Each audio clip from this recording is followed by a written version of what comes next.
Oh, it's you. What brings you all here? Hey, we're just having a look around. I'm here to update myself on how things are going here. Oh, the Fatui are here too! Let me introduce you. This is Mr. Garunt Snežević. He represented the Knave in sending us a large amount of supplies, and is helping with our work. Our residents are hard at work as well. Thanks to everyone, work is progressing nicely.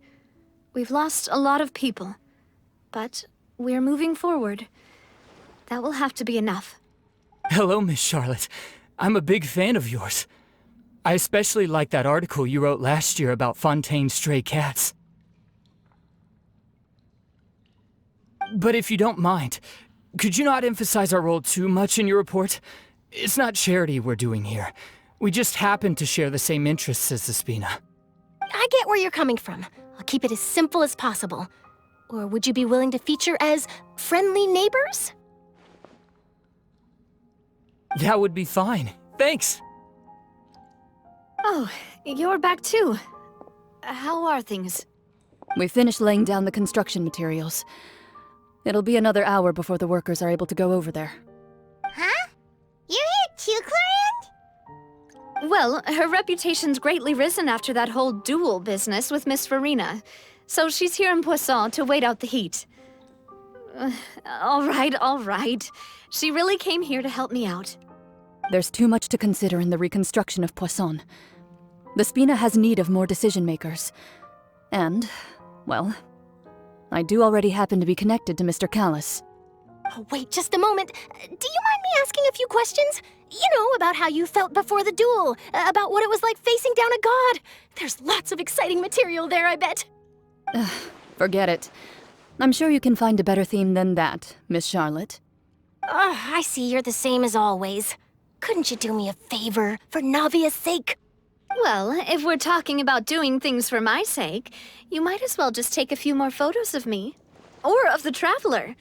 It's better than wasting time persuading Chlorand, at any rate. Of course I will.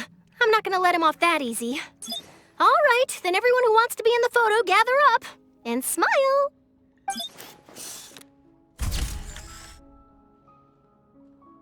How did it go? Was it a good shot? Did Paimon look cute in it? Not bad. Your addition really helped the composition of the picture. All right, hang on a moment. Let me snap a few more shots.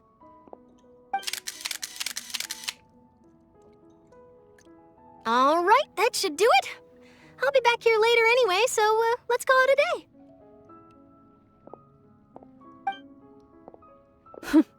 You're very quick. Speed is of the essence when it comes to the news, and freshness is the key. Also, not to brag, but I'm pretty good at building connections. Who knows? I might eventually get that interview with you after all, Miss Clarand. Wow, you really do have that never say die spirit. I'm impressed. I'll hazard a guess that this is how you got that interview at the Fortress of Meripede.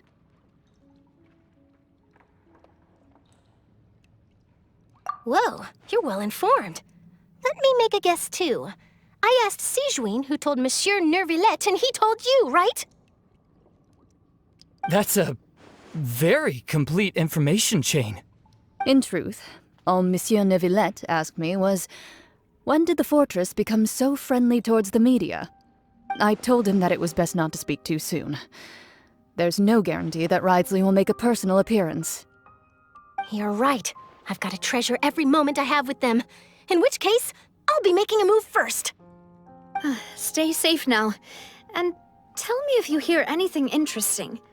I'll treat you to afternoon tea in exchange.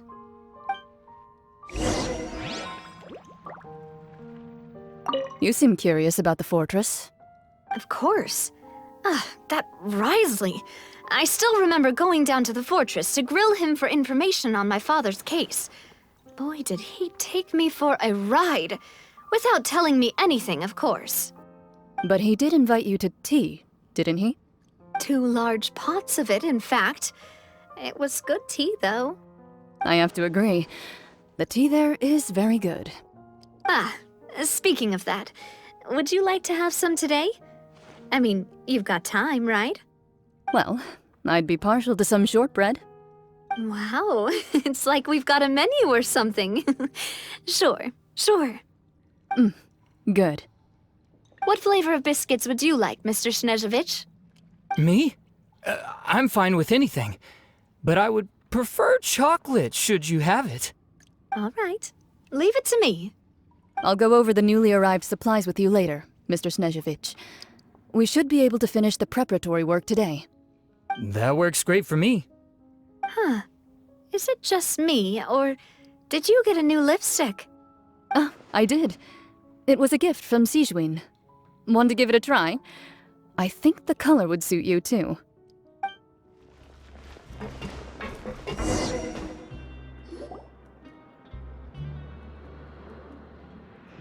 Wow, guess we're here again, huh? There's a real nostalgic feeling to this place. Looks like you've been missing us. Duke! Did you come all the way to the entrance to greet us?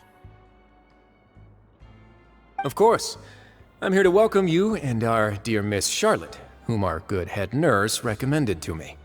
It's an honor to finally meet the much-rumored Duke. Thank you for consenting to my visit to the fortress, sir. No need to thank me. But that said, I shouldn't be the focus of your interview. I trust you recall our agreement? Of course. All right then, this way.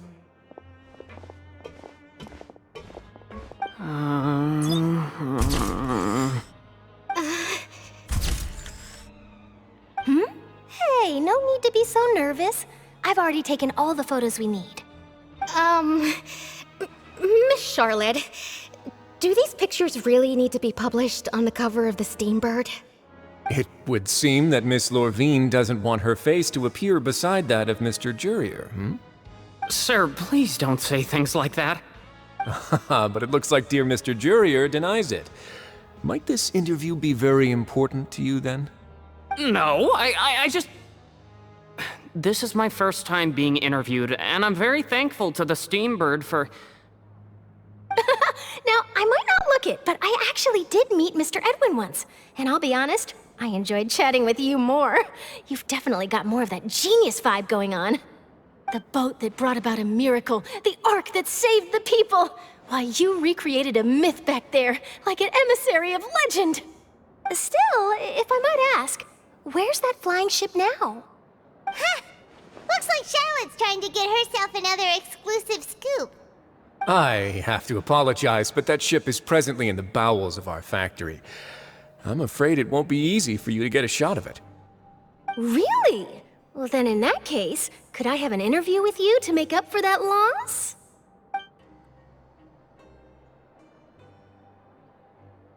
You already know my answer, I'm afraid. Best you interview our head nurse instead. Or perhaps you'd like to take another photo of this couple of researchers? Did you really have to use the word couple? Well, then, 2 solo photos will do. Is my hair messed up? Please, someone help me have a look. Things sure are getting pretty lively here. We've seen this kind of thing before. Oh, seems like everyone's here. Would any of you like to try this new drink I came up with? Ah, Sijuin. Hey, Miss Charlotte. Why don't you, take some pretty photos of our head nurse? Sure. Come on, Miss Sijuin. Over this way. Let's find a brighter spot. Huh? Sure. Do I have to smile? So, how have things been at the fortress?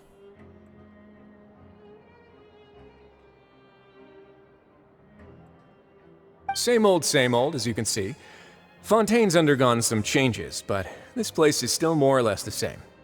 Other than that flying ship, it got a tad too much attention, I think. That's why I decided to let the interview go through.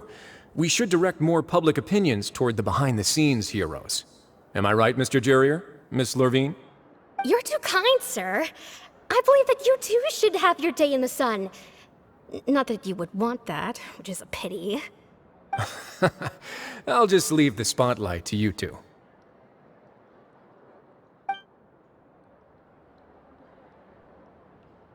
I see. Lots of things happened that day, huh? Anyway, regarding that Harbinger, I'm not sure you remember, but his 3 young followers are still waiting for his return. He sure did win them over, huh? I'll tell them that there's good news and bad news. The good being that their boss seems fine, and the bad being that they must face extended sentences for abetting his escape. Oh, actually, what about you? Are things gonna change for you too? What change can there be? The fortress will keep chugging along, and so will my duties. As to what Miss Farina's departure will mean for the nation, and if our laws and governance will be transformed, we'll leave those to the folks in the overworld. Hey everyone, the photo shoot's done. Good. In that case, let's call it a day here. Thanks for your cooperation. Come on, Traveler, let's go. Till next time, everyone. There'll be a next time? Maybe. Who knows? I might write a story about the underwater factory next time. Until then. All right, last stop, the docks. Oh, you know, I'd love to see you in one of Charlotte's photo shoots one day. Is that really necessary? Our line of work doesn't really require much photographing. It's precisely because we don't need the picture that they'll have value as keepsakes. You don't really look all that opposed to the idea, you know. Maybe I'm just happy that I managed to once again avoid the spotlight. I think this interview went well either way. Yes, you successfully kept prying eyes away by using Mr. Jurier and Miss Lorvine as shields. Very good. You should be happy for them. They have a bright future ahead of them.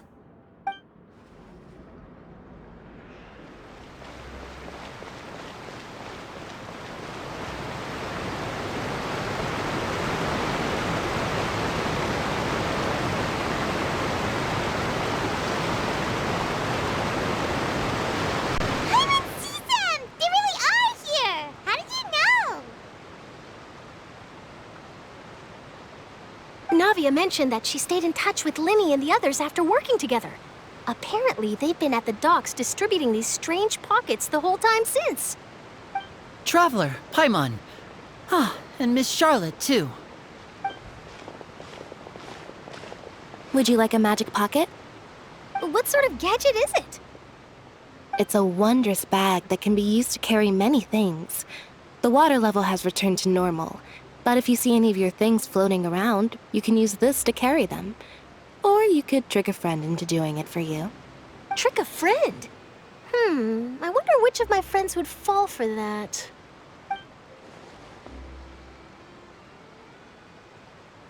You could just make a friend like Fremine here. Isn't that right, Fremine? Is this what you meant by, I'll help you make some more friends? To be honest, that sounds pretty sweet. Could I have your contact, please?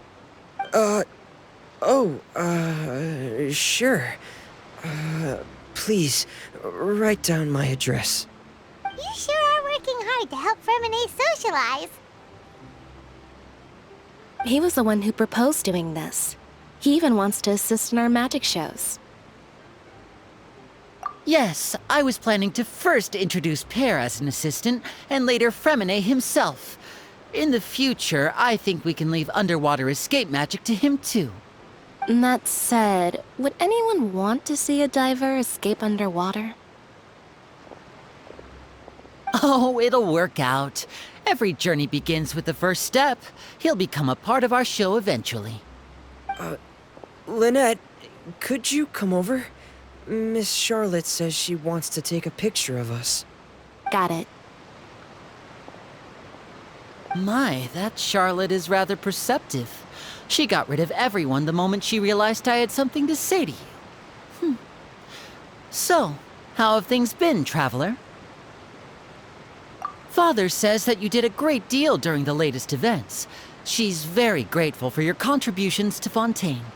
That's all right. We were more than happy to help. So, what's she doing now? Oh, I guess you haven't heard. Well, after Lady Farina left, Father and Monsieur Neuvillette opened negotiations, during which he gave Fontaine's gnosis to her as a diplomatic gift. A diplomatic gift? A gnosis? Yes, I was quite surprised at first myself.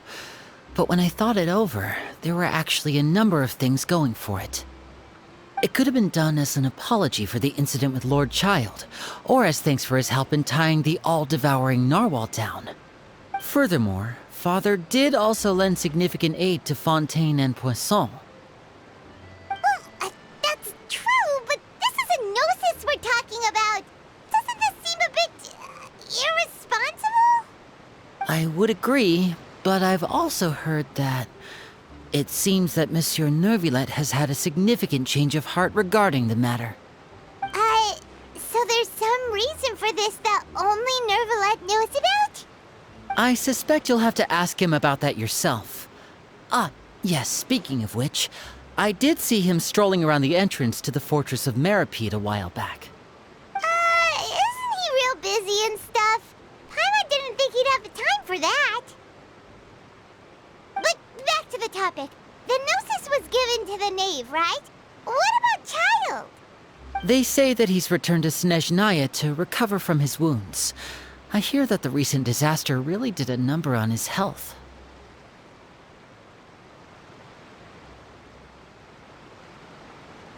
That's true. When you think about it, we've had loads of run-ins with the Fatui.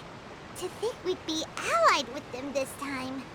So shocked by such a simple switching of sides? Who?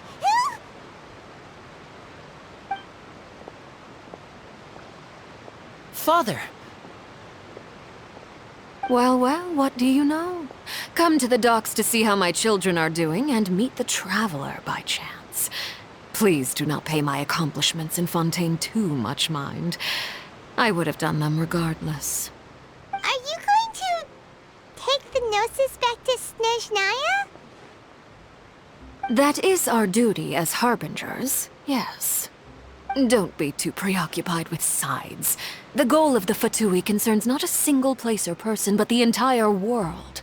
With such a grand goal in mind, it is inevitable that we must wear many masks.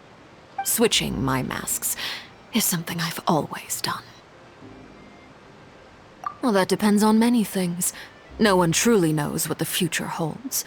What good is honesty if you can't rely on it forever? As for you, I very much look forward to our next collaboration. Good things cannot be achieved alone, and you've proved yourselves to be great partners.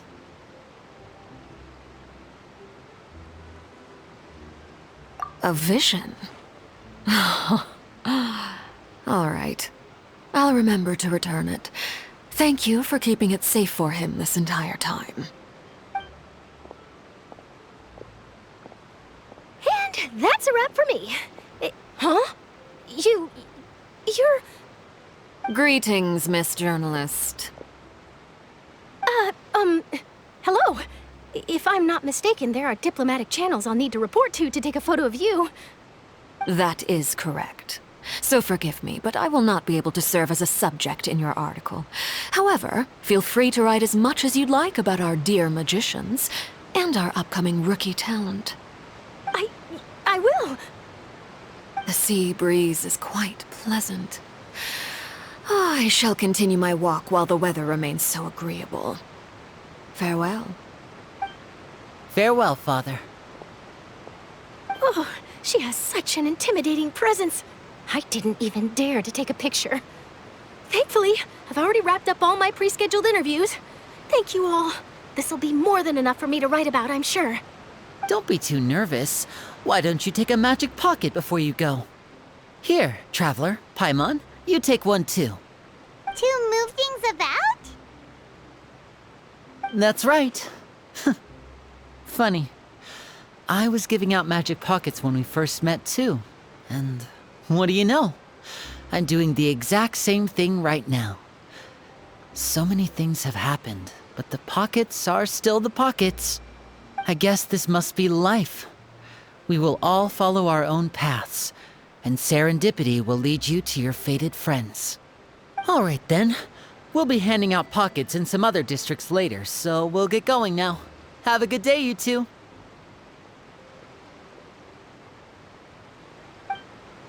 Well, guess we sent Charlotte off. Shall we go see how Nivelette's doing? As long as he's not so busy that he doesn't have time to chat anyway.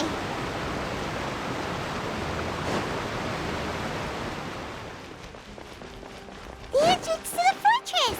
Ooh, he really is there!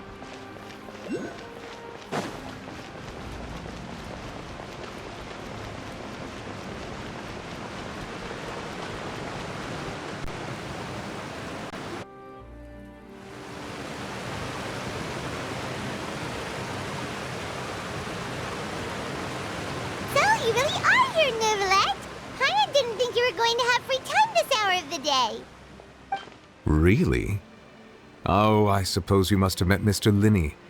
He took the time to greet me earlier when he passed this way. In any case, you came at a good time. I was just considering reaching out to you to set up a meeting, so I may explain some things that I haven't had the time to before. Aw, Paimon's glad that you remembered. Thank you for keeping us on your mind, what with you being busy and all. Alright, let's have it then. How was Fontaine actually saved? The whole business is still quite the mystery to us. It is strange how words can often leave a bitter taste in the mouth when it finally comes time to say them out loud.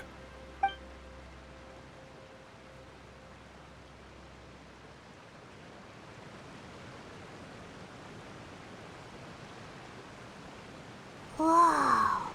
So that's what happened? Focalor destroyed the divine throne of the Hydro Archon and restored your power to you, transforming you into a fully fledged elemental dragon sovereign. But Paimon still doesn't quite get what you did to save the Fontainians from dissolving. For me, the authority of the ancient dragons refers to absolute control over the hydro element. Fontainians were incomplete humans born of Egeria's use of the power of the primordial sea, with constitutions similar to that of mimics. But so long as those primordial energies remain within them, I could use the ancient dragon's authority to grant them true blood, after the fashion in which life was first brought into being on this planet.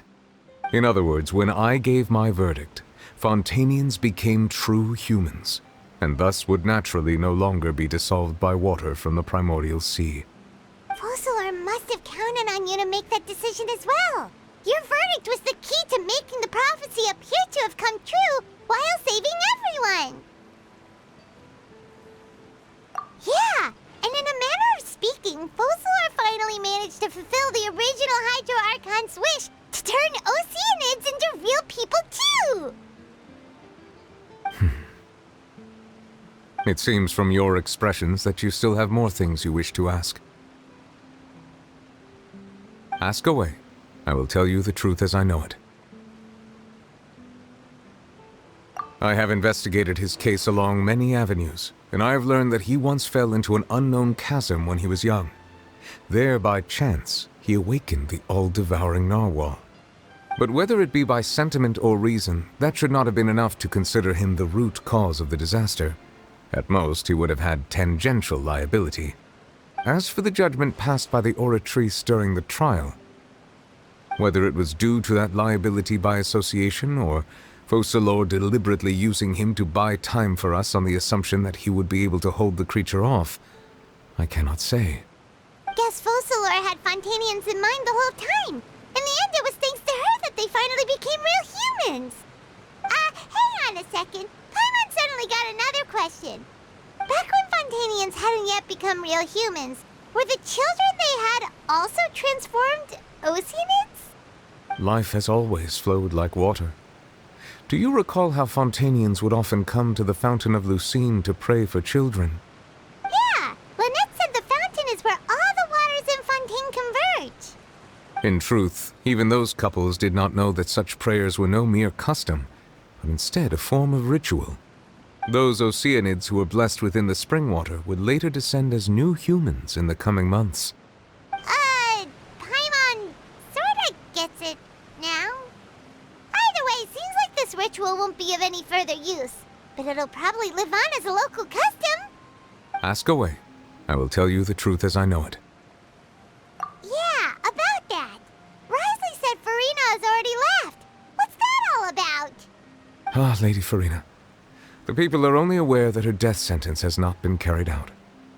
She abdicated the post of Hydro Archon and left affairs related to that title to me, before leaving the Opera House. I related Focalor's words to her faithfully and completely. After hearing them, she seemed neither saddened nor comforted. She simply said that she was tired and needed to rest. Having said that, she then packed her things and moved out of the Opera House, not unlike how an ordinary person might. But she's still got a place to stay, right? You need not worry. I will make arrangements to ensure that she will not want for food, clothing, board, or travel. In truth, I am somewhat happy for her. The wear and tear on her spirit will, of course, take time to heal. But now that she no longer has to play the role of Focalor the Hydro Archon, she can finally lay down her burdens and lead a normal life. What about you then? What are your plans now that you've regained your full powers as the Hydro Dragon? After Focalor passed on, the Oratrice also ceased to function. This matter will directly affect our trials. After much careful consideration, I've decided to take over its role in our courts. From now on, I shall hear cases and pass verdicts by myself. Looks like you're still considering stuff from the perspective of the Udex, huh? As an elemental dragon, there are indeed many things that I must do. But this power and this duty, in a manner of speaking, you could say that both were granted to me. As such, before I attend to my other responsibilities, I must first and foremost continue to serve Fontaine as its highest judge. The duty of the Hydro Sovereign and the duty of the Udex shall coexist within my person. Additionally, the Hydro Archon's departure has brought about another problem, which is that the Opera House shall no longer produce indemnitium. That's true.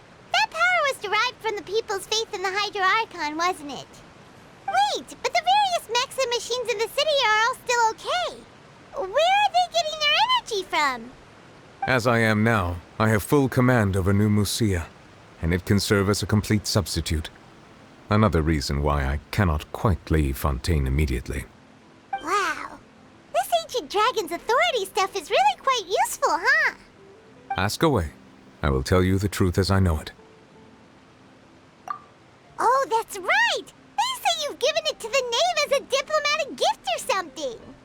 Leaving aside their intentionality, the two Fatui Harbingers have indeed done much for us during this crisis. Their sole remaining goal in Fontaine, at least at this point, would seem to be the Gnosis.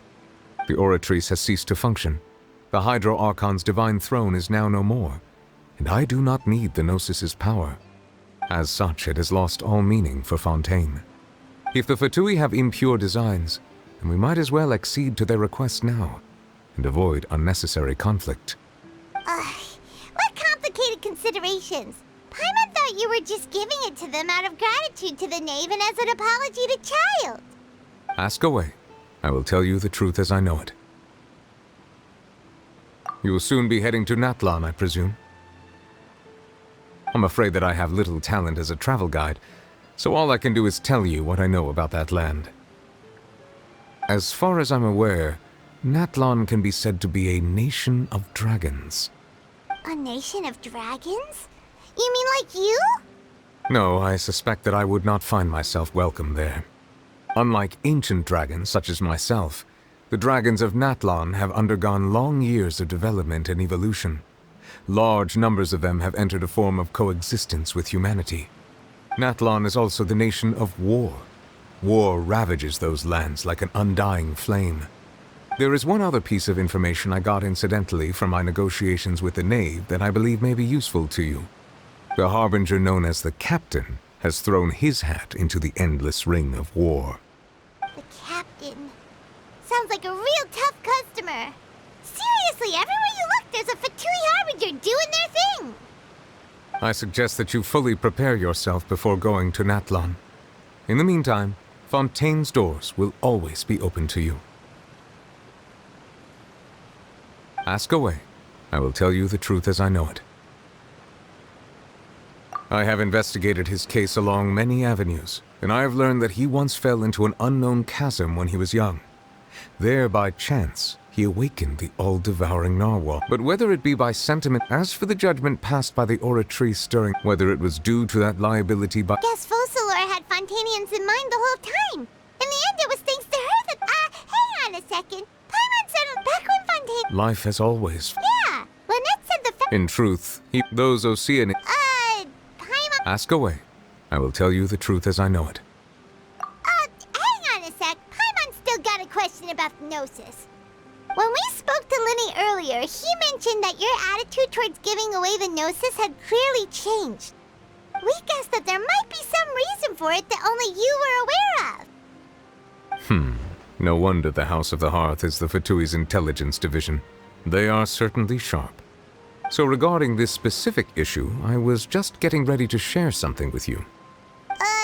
What is it? In truth, I exchanged some further words with that lady named Skirk after sending you two back to the surface. It went something like this.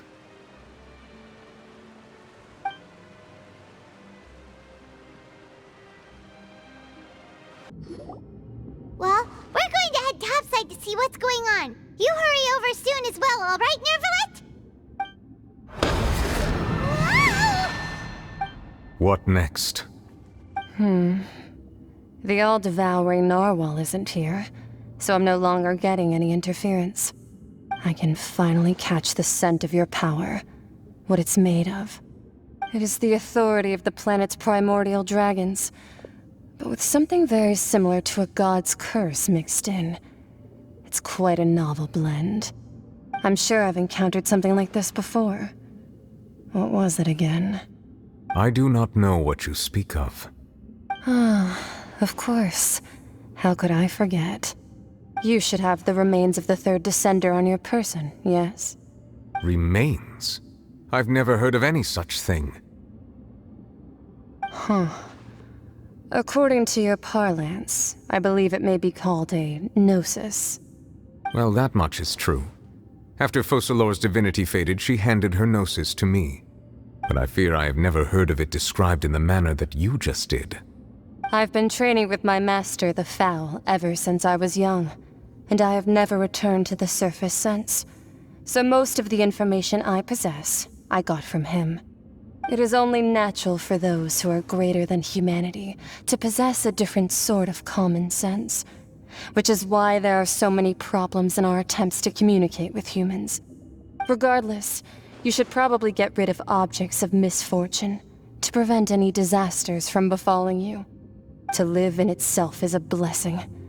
But once a person dies, the bonds he once had with this world shall all turn to curses. What do you mean by that? No need to fret. These are just my personal thoughts, and my reason for no longer wishing to return to the surface. This third Descender you refer to, who are they? And when did they die? Master never mentioned them to me. Perhaps it just wasn't that important for me to know. If you're interested, though, I could ask him. I'll be sure to pass the answer on to you next time. Next time? You believe we will meet again? I do. Wait. I have a disciple of my own, don't I? He can be the messenger then.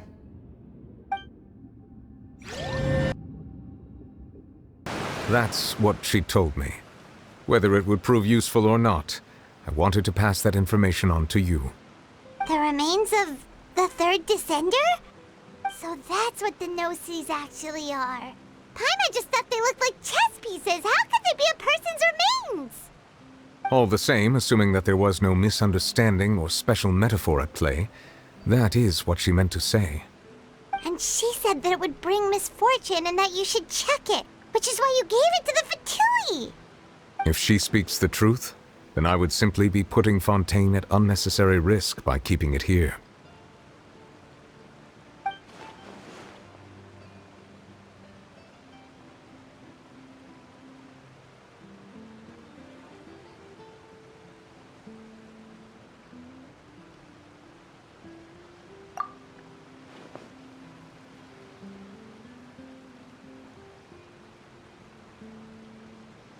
I had guessed that you might already be familiar with this concept, but I did not expect you to be one of them. That means that the Gnosis, which are exceedingly element-compatible and can even enhance elemental abilities, do indeed come from the third descender. I wonder, does your body also possess similar properties? Like being able to use elemental powers without a vision. That does sort of count as special compatibility, right? No, let's not think about this stuff right now. It just feels creepy. Comparing the Traveler to the dead third descender and all. That's what you say, but this topic still feels like bad luck. Once Child recovers, let's get some more answers out of him. Or go look for his master and get the answers that way. I too believe it unwise to make too many blind guesses when information is lacking. The same is true of being at court. All right. Whatever the case, it seems like the crisis here in Fontaine's over for now. Yes. All of Focalor's efforts were for this moment as well. But she sacrificed herself in the end as a god, and she suffered through all those years as a human. Was that really what she wanted? I suppose that would be the mystery of a god's will. I suspect not. But once in a while I too would guess that if wishes were like the clouds in the sky, they will one day return to the earth as raindrops. Life flows like water, and rain is the final answer. The water levels may sometimes tilt one way or another, but the rain falls fairly upon all. And what, ultimately, is the difference between the rains that fall upon all of us?